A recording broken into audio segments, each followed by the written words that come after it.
Tapos ito, malapit na rin ako dito mag-pairing din sa mga naiwan natin dito. Sakto. Itong pula, Magnanay, Reiso, pagbabanggain natin. Ito naman, Louis Chu, Vandenbroek, imported Vandenbroek, pagbabanggain din natin. So,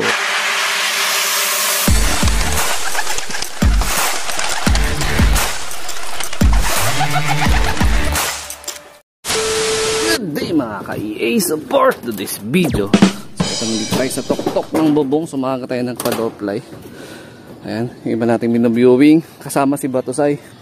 And then sa may viewing section. So nagparipad tayo ng ibon. So meron dito dalawa na nakahiwala. Yung iba, yung 5. Ayun. Ayan, tama, raging lang sila. Ayan. So uling training natin San Miguel, Bulacan noong linggo. So maganda naman yung outcome nung training noong linggo. Ayun, kakasama na yan, Team South tsaka Team North. Sumabay na hindi sa atin, dun sa grupo na yon. So 5 lang yung sa akin dun. Yung pang-6 hindi. Pero itong dalawa na magkahiwalay, sana yun? Yun sa akin yun mga kalapatids. So ito na, unti-unti na tayo nakapag-move on mga ka-EA, no? So wala na talagang chance na makabalik yung nag-overfly natin na MacArthur Banded. So good luck na lang dun sa nakahuli o kung saan man nag-loft visit yung ating ibon. So, pwede siguro mag-a-adjust talaga tayo ng ng possible na sistema sa pagpapabadger. Tapos ito, meron tayong mga minamanifest na mga bagay-bagay mga kalapatids. Kasi nga, isa rin sa factor kung bakit tayo nawawala ng ibon. Dahil masyadong malalim yung pinaka-location natin. Pansin nyo naman dito, ay no, maangat doon, mataas, tapos pabulusok, pababa dito mga kalapatids.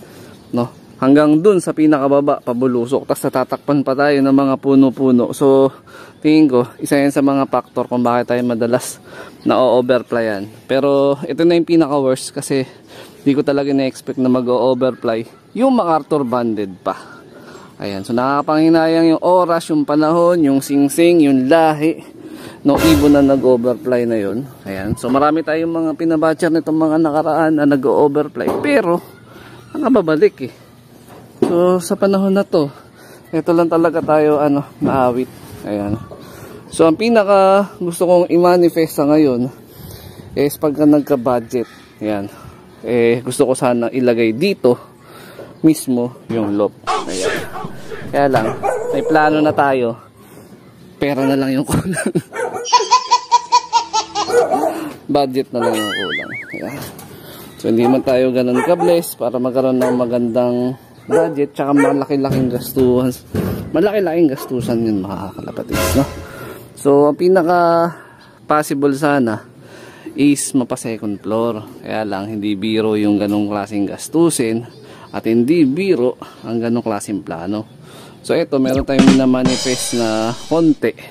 Yan. So, kung sakali, magbubutas tayo dito ng portion na nakalusot sa ilalim. Kung di natin ito papagalaw, butas lang. Tapos magkakaroon ng elevate na hagdanan pa ganyan, paakyat. Tapos ito na yung pinaka-set-upan natin ng loft. Parang tutukuran na ng bakal dyan. Nandito na rin yung pliers loft. Nandito na rin yung breeding cage. No, breeding section natin. Ayan. So kung magkakaroon dito ng entrada, paangat. So dito, paakyat siya dyan. Tapos yung unang section, breeding section na agad. Tapos yung kabilang side, pliers loft na. Magkatabi lang. Isang pahabang ganun lang. Ayan. So yun, manifest lang natin yung mga bagay na mga plano natin. Kung sakaling papalarin, magkaroon ng konting budget, pwede.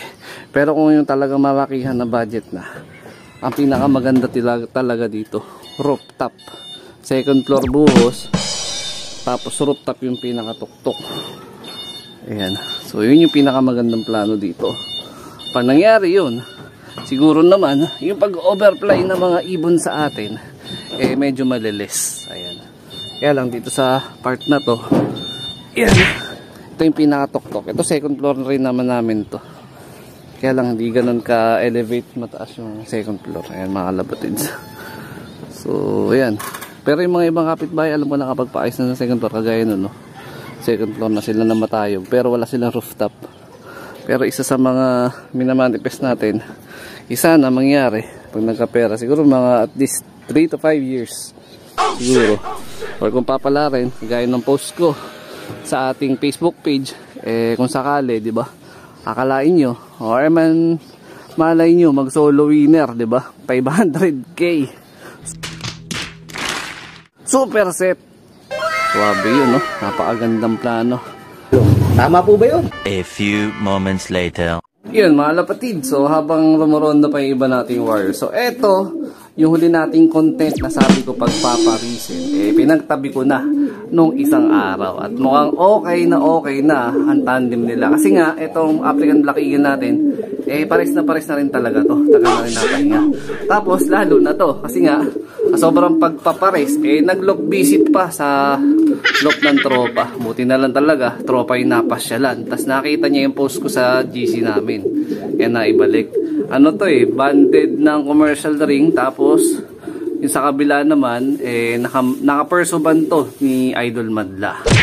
Ayan. So, check natin yung mga poops nila. Actually, kanina madaling araw, naglinis na ako. Pero para makita nyo rin yung kondisyon ng ibon na pag-preparing natin. Ayan, so pasintabi na lang sa kumakain. So, maganda na yung kondisyon ng digestion ng ating ibon.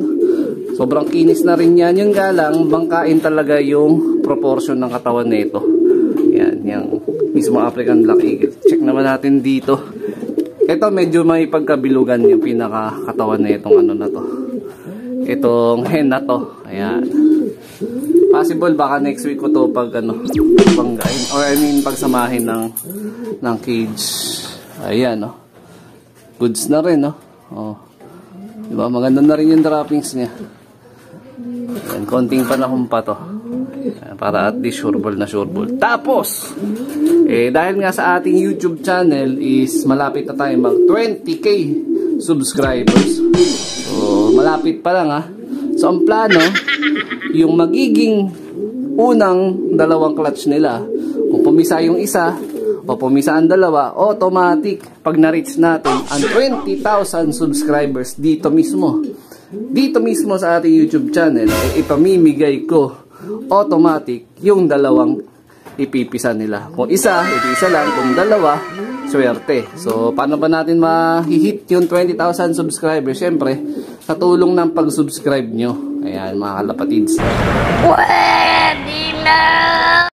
Sa ating YouTube channel.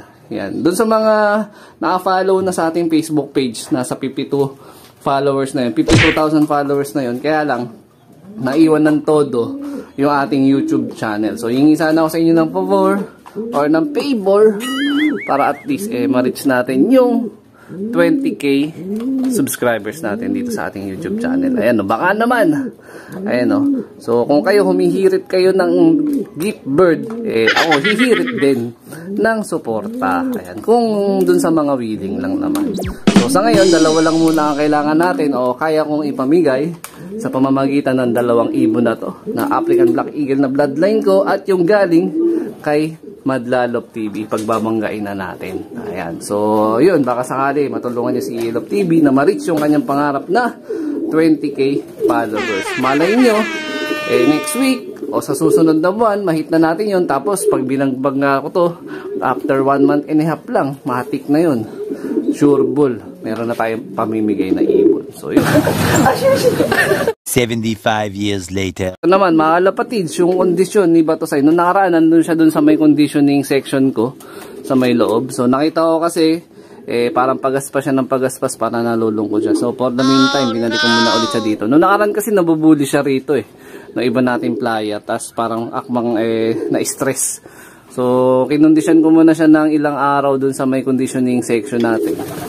So, eto, binalik ko na siya dito. Ayun, no? Loko to, binabarawan. Anak niya yan, Rektang anak niya yan na naka-MacArthur band natin. Ayan. Tapos, yun, susubukan talaga nating mag-adjust o mag-research kung paano nga ba maiwasan yung overfly. Pero isa yun sa factor yung nabanggit ko kanina. Yung mismo location natin. Tapos, ito, malapit na rin ako dito mag-pairing din sa mga naiwan natin dito. Sakto. Itong pula, magnanay, Reiso, pagbabanggain natin. Ito naman, Louis Chu Vandenbroek, imported Vandenbroek, pagbabanggain din natin. So, ilang ano pa to? Siguro mga 1 month pa to. Yan. aayusin lang natin yung mga kondisyon ng mga wires natin dito. So yun, so marahil dito ko natatapusin yung video na to. Shoutout sa mga solid supporter natin dyan. Siyempre huwag kakalimutan mag-like, comment, and share. Kagaya na sabi ko, sana makita natin yung 20k subscribers sa ating YouTube channel. So yun, advance nagpapasalamat na ako sa mga suporta at pag-subscribe nyo sa ating channel. So ito, minanifest na natin kanina yung possible na outcome pag nagka-budget na tayo. So ingat mga lapatids, keep safe. Kasi no, pogi na rin ito ni Diwata. Napakakinis ng Luis Chu natin eh. And shoutout sa iyo, Madla!